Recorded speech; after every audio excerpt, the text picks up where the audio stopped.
Welcome to the Work It podcast, where EQ meets IQ, sponsored by Work It, training workplace success.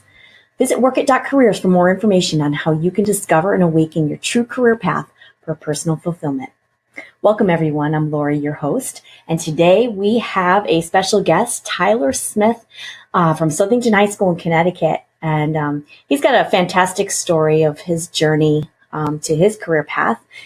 Being only 15 years old and already have identified it probably since before the age of 10 that sports broadcasting would be his path. So I'm excited to introduce everybody to Tyler Smith. So welcome. Thank you.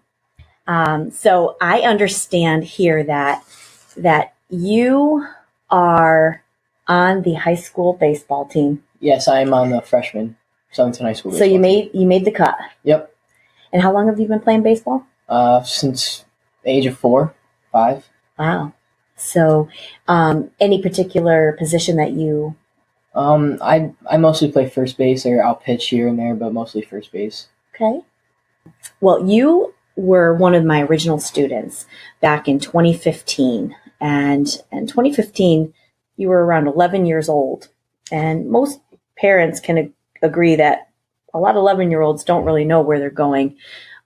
Nor do parents expect them to know where they're going in life from a career standpoint. But I think you have helped me understand that career paths can be identified at a young age. And you're a shining example of someone who almost, added a lot to their resume from the age of 11 on. So maybe you can kind of share with us what you've done to really build up your skill. Yeah, well, it started like being a Giamatti here in Bristol with the Little League Regional and World Series. When I was younger, I worked up in the press box, and I'd see like Nesson, and they'd be working, and I thought it was really cool to see like the Nesson guys like talking about it, and I knew them from TV, from like hockey and baseball, so I thought, oh, that's so cool, they're here, I'm right near them, and like it was really cool because I thought, oh, I could do that one day, and that's just what like got me on my start, was seeing them announcing the Little World Series. How old were you when you saw Nesson? Well, ever since like 7 or 8, like when I first started working up in the press box, it was something like that. So how did you get into the press box? I mean, this is the East Region for the Little League World Series in the summer. Little League World Series. So for those baseball players out there, this guest today has had the opportunity for many years, probably since the age of 7, and today you're 15, to work in that press box. Thanks to a mentor, I'm assuming? Yeah, Corey Wright. He's the director of all East Region baseball. He got me to throw out the first pitch when I was 5 there, and ever since then I've been going back every year, and I've been working out and doing more and more there. Next year when I turn 16, I'll be able to work and get a job for the maintenance crew in the summer, so I'll be able to actually work there and help out as much as they need. And he got me on my start. Like he's helped me and like get everything I can do there, and like just to be able to work there. So it sounds like Corey saw the spark in your eyes as far as sports in general, and as much passion as Corey has for Giamatti Field, I'm assuming that you have equally as much passion for what that field delivers. Yeah, it's just cool because I used to be in Little League, and to see like just how much fun the kids have, it's kind of like I don't want to ever not go there because it just shows how much fun they have. And like I had so much fun in Little League too. I never got to make it there, but like it'd be cool. It's just cool to see how much fun they have and be able to be part of their fun because they know who I am. When I go there, they meet me and they know who I am, and after that, they still know who I am. Kids that are 19, they still know who I am. They're going to college, they know who I am. It's kind of cool to be part of their memory of that place. So, so when Tyler took the Work It testing, he scored very high as a leader and coach, and having this enthusiasm, and coaches out there who live with this enthusiasm naturally every day can understand. There's a public figure that is inside of a lot of coaches out there who influence others. And Tyler at age 15 knows that he's on that path to influence people around him. So he has to be careful what he does because people will be following him. So talk to me about your social media and who's following, Who are you following? And, how many followers do you have right now at age 15? Well, I follow a lot of people. I follow a lot of famous people because I like seeing what goes on in their everyday life. A lot of like celebrities and baseball players. Currently on Instagram, I have 1,656 followers. It's mostly just friends or people that I've met, at Giamatti or, from other states or just older people that I know. A lot of supporters. Awesome. So, one thing that we didn't mention earlier in the start of this discussion was Tyler has a unique way of playing baseball. He actually only works with one hand, and playing baseball and working maintenance at Giamatti Field, you have a challenge that most kids don't have, and making the high school baseball team, as we talked about earlier, is huge accomplishment. So you have learned to use the gift of leadership and coaching, as well as your passion for baseball and other sports, which we'll talk about in a minute, to get you forward. So talk about some of the obstacles that you might have run into. Well, obviously you have to catch and you have to throw. And normally, like when you catch with your left hand, you throw with your right hand, or vice versa. And I catch with my right hand and throw with my right hand. And I basically taught myself how to do that, and with some help from coaches, because when I was growing up playing baseball, I didn't know anyone that was like this. No one was in my family, no one from friends. So I kind of taught myself, and it was kind of an obstacle, but now it's like I don't even think about it. I just do it. And that's the same thing with hitting. Like you have to hold on to the bat, but now I just think about it. I don't really have to, I don't think about it. I just do it. I don't have to really worry about it. And that's helped with coaches as well. Especially my coach now, he's teaching me how to hit and get my hips through and just make my swing more relaxed and make it look more professional. Yeah. You're actually giving the coaches, an opportunity, a challenge that they've not ever probably run into themselves. So there are many sports people out there that, probably not many, but there's a few out there that have just one limb and have made it. You are going to be right there along with them. Yeah. And I feel that every day for you. But not only are you very good in baseball, but you're also very good with your voice. Your gift is also your voice. And being able to coach and inspire people all over the world will most likely be a path, that follows that sports career that you have. So let's talk about sports broadcasting.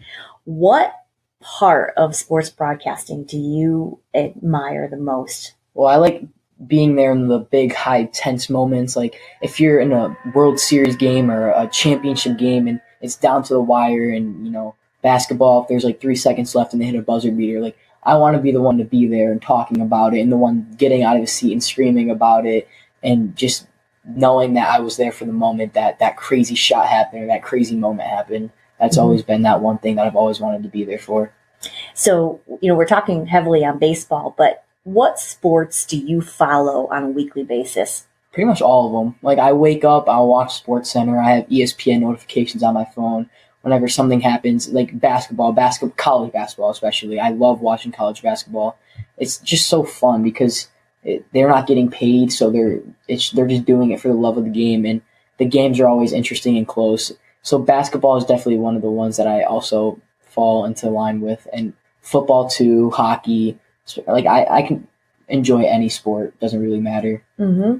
So when you're having talks with friends and even adults who follow college basketball or any college sport, you can pretty much keep up the conversation. Yeah, some adults are actually kind of surprised because like I'll be talking about like old basketball stats and old baseball stats, and they'll be like, "How do you know this for a 15-year-old?" Like I know this because I was there for it, but you had a 15-year-old shouldn't really know this. Like it's kind of crazy that you know all these stats. Right. Yeah, it is crazy. I agree with them. And I think you were building up your library in your head at age 5. You started then and just really started to investigate and research and retain. Yeah, well, it's all kind of photographic memory too. Like you remember seeing certain things or certain plays or just hearing certain things, and then you remember it forever.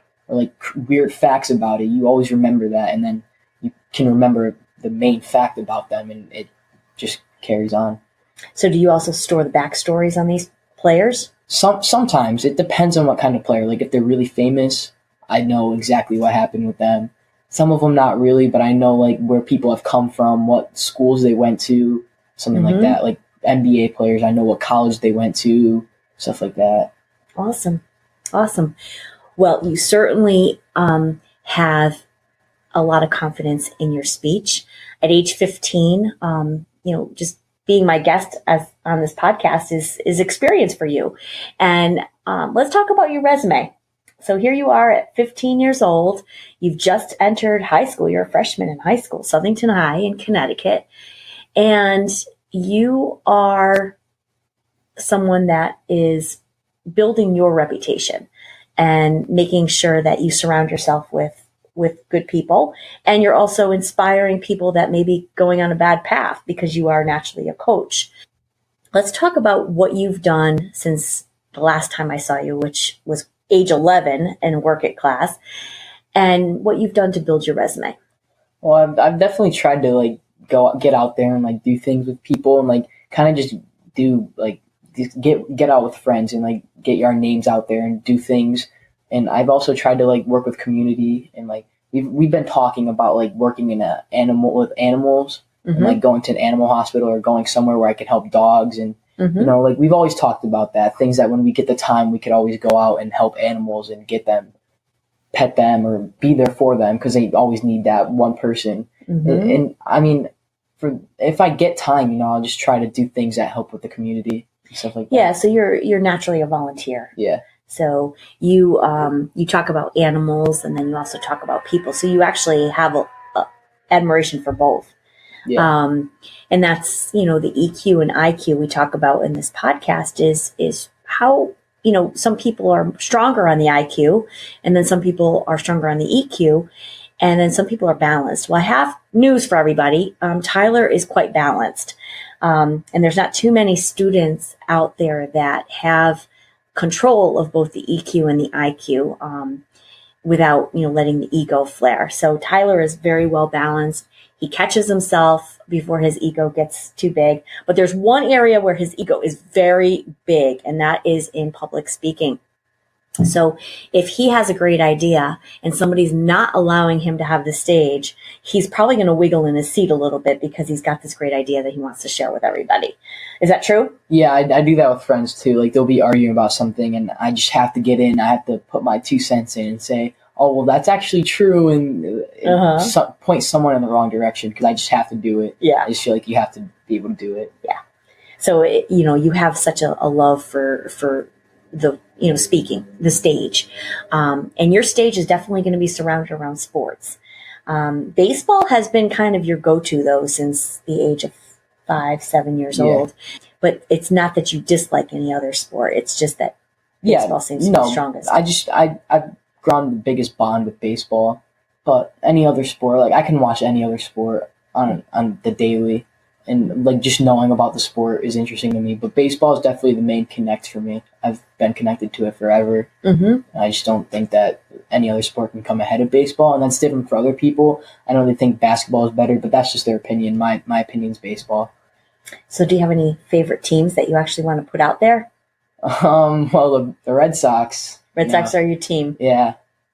Okay. Or any Boston team because, they're local and I'm a big fan of Boston teams. New York is local too. Yeah, but Boston's better.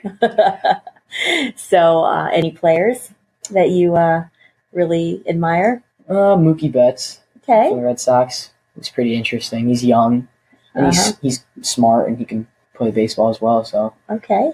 How about any college basketball teams? Well, UConn is always pretty interesting. I mean, even though they're not always that good, it's always good to support the local team. And they're. You talk about men's? Well, men and women, they're usually both pretty good, and it'd be cool to go to UConn or meet players from UConn. Yeah. So, are you thinking maybe UConn might be a destination college for yourself? Hopefully, if I can get a scholarship or something big like that. Yeah. Okay. Well, we're all rooting for you on that. So talk to me a little bit more about this mentorship that, not all students find a mentor at a young age. Usually it's parents that mentor or try to mentor their children, but you found a mentor outside of your family. Talk to me about, what is it? Corey Wright. Mm-hmm. So Corey Wright has been able to show you over the years. Well, we've kind of had the same personality ever since we met. Like, we've been we are both funny. We can make people laugh in a situation where it's not really that funny. And he's always just literally been there for me. Always been at my baseball games. He's coming to my basketball games. He's helped me at Giamatti. He's got me a job basically for the next 4 years of my life when I turned 16. Mm-hmm. So he's always just been able to help me, and he just understands, because he was my age and he went through the same problem. So he understands you're just going, you're a teenager, you're going through these certain things, and he gets me in certain things. Mm-hmm. And he's a good guy because, he knows sports. I like sports. We can just talk about sports on a daily, and it's just someone that you could always talk to about anything. Okay. So he works very closely with Giamatti, and obviously when the fall comes, that's when they have the playoffs, right? Well, the summer. In the summer, yeah. August, yeah, July, August. Okay, so that's busy time, and you're usually kind of working there side by side with him. Yeah. And obviously he's doing more of the management side, and you're doing more of keeping the press box organized in the fields. And obviously it looks like you're going to be working the fields, which is awesome. So having you say that you've been selected to work there if you want for the next 4 years usually tells me that you have shown a potential employer that you're reliable and that you're passionate about what you do and that you want to learn more. So, kudos to you, because you actually earned that since the age of 7. So you kept coming back and showing up. And part of getting a job out there anywhere is showing up and showing interest. And you did that. So, that's good advice to give to any 15-year-old out there, because they're about ready to embark on the real world of work. And, part of it is probably 85% of it is showing up. And a lot of people just have a hard time showing up. A few reasons why not. Maybe because they're not interested in the job. But it's definitely something, some good advice. And I feel, based on how you scored with the work it test, that you'll always be trying to give people good advice. Yeah. So any public speaking opportunities that have come your way in the last 4 years? Well, I did some radio work. I was on a radio interview podcast, and I've done that, and I've been able to get out there. Have you done any morning announcements at school? No, they do that for more juniors and seniors, kids that are trying to get a job. So obviously, if I want to do that, I'll probably end up doing that my junior year. Okay. So they give out announcements and stuff like that in the morning. Well, you'll be a natural at it. Yeah. Yeah, definitely. With your personality, you are combining your advice that you give people with the understanding that obstacles can be overcome. So, you were born with only one hand, and you didn't let that stop you from getting to where you are today. You used your other hand, which is perfectly as strong, to do what all the other kids were doing. And you worked hard at it to get noticed and make the team. So when we talked about your social media followers, people admire that, because there's a lot of people out there having pity parties over crazy things that they can easily overcome. Yeah. And, obviously you were born with this, so it's a natural thing for you. You don't know what it's like to have the other hand, but you're having fun teaching the coaches how to coach you and how to train you. So talk about some of the fun that you've had with your coaches over the years. Well, it's kind of funny. A few weeks ago, I remember this. I went to this pitching coach, and, we were talking, and he's like, "Oh, so you're a lefty?" And I was like, "No." And I showed him, and he was like, "Oh." And it was just funny because he didn't realize until I showed him. And that's how most people are. They don't realize until I tell them or show them, because they just don't notice it. They just talk to you and they get to know you and they don't notice it. And that's the fun about it. Right. And my coach for high school, he's he pulled me over one day after practice. He's like, "Is it okay if I ask questions?" And I was like, yeah, that's fine. Like, it's new for them. And like, it's funny because it's like, I've been dealing with it and they haven't, Right. but it's new to them. And I get it. And, they can ask questions all they want because they need to know. Because if they've never dealt with it, they need to know if they have to deal with it next time around. People walk on eggshells, and your personality helps them get off of those eggshells and just be normal. Yeah. You were born without a left hand, and you want to be as good of a player as the other kids. Yeah. And you started working on that from the age of 5. Mm-hmm. So when these coaches are introduced to you for the first time, they're like, how do I deal with this? And you help them deal with it. Yeah. And I also I show them that I can be a leader and I can help out and with other kids because they think, oh, well, this kid just does it, but I can help them out because I know the game as well. Mm-hmm. But, it's just funny because they don't know. So once they get to know, it's like you're just normal because they don't even think about it. You're just playing normally. Yeah. So that's what I like about it. And I don't really think about it either. Like, it's not a struggle for me either. I don't, I don't really think about it. It just happens. It's like I haven't really thought about it. So give me an example of maybe a coach that had to learn a new way to show you technique. Well, so my baseball coach for the high school, he's never dealt with, because my hand comes off the bat when I swing, so he has to figure out a way how I can get all my power before the hand comes off the bat. Mm-hmm. So he's been, every practice when we hit, he's always been working on that and trying to get me to focus on moving, getting my hips through. And he's just been working it differently than other kids because other kids, they know how to do that and he's working little things with them. But me, it's a whole different thing, which is pretty cool because you got to learn how to do it a different way. Right. And, you're bringing up a good point. Problem solving, that for the team creates a unique challenge for the coach. And not all coaches are up for those challenges. They like, business as usual, and it's the same technique for every student.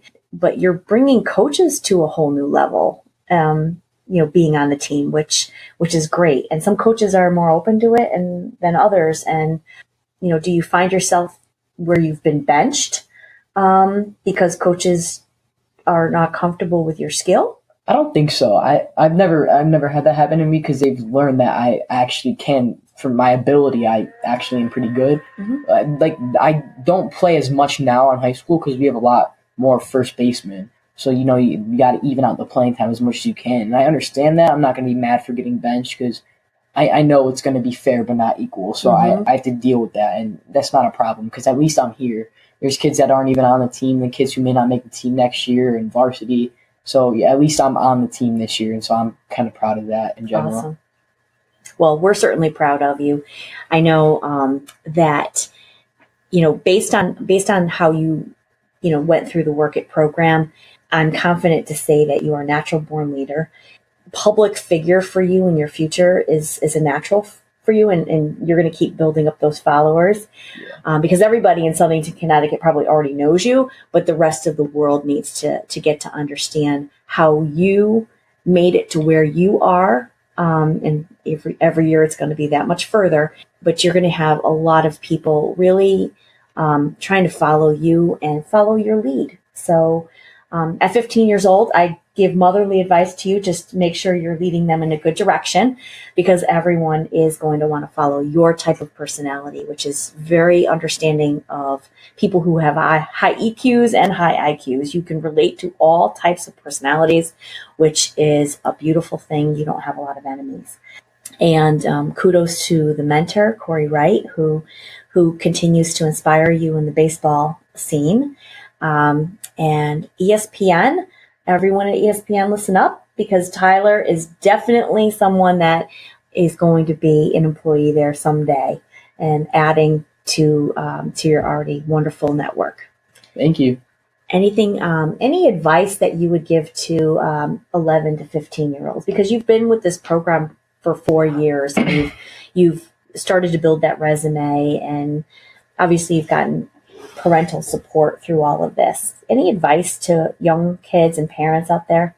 Yeah, I just say stick with what you're choosing. Whatever you choose to be your thing, if you're really interested in it and you really want to stick with it, don't let other people change what you want to do. Like, if your parents don't want you doing it, even though you don't want to offend them at all, you have to go with what you feel, because you don't want to be stuck bored at the age of 30 doing what you don't like doing. Absolutely. And wasting your life doing what you're not interested in doing. That's beautiful advice.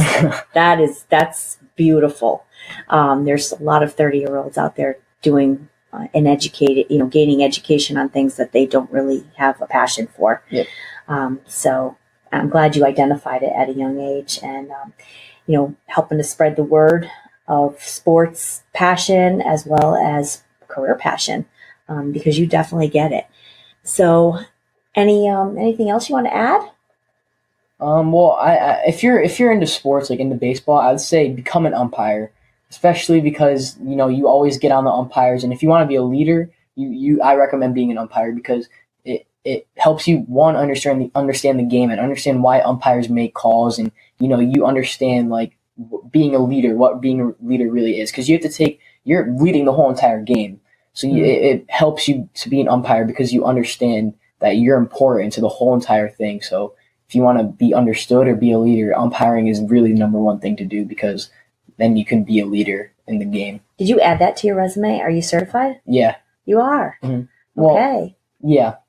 And you're working on further certification on it too? Yeah. Okay. So that's good advice. So in a couple years, you'll be looking at colleges, and we mentioned UConn, but there's probably others that you'll kind of scope out. So good luck in that search. Thank you. Yeah, you're definitely going to be a great employee no matter where you land. And I encourage you to do more public speaking, because it's a gift that you have. And thank you for being my guest today. You're welcome. All right. So everybody, thanks for joining, and we will be back next Monday with our next guest. And again, we are here to discover and awaken your true career path for personal fulfillment. So thanks for joining us.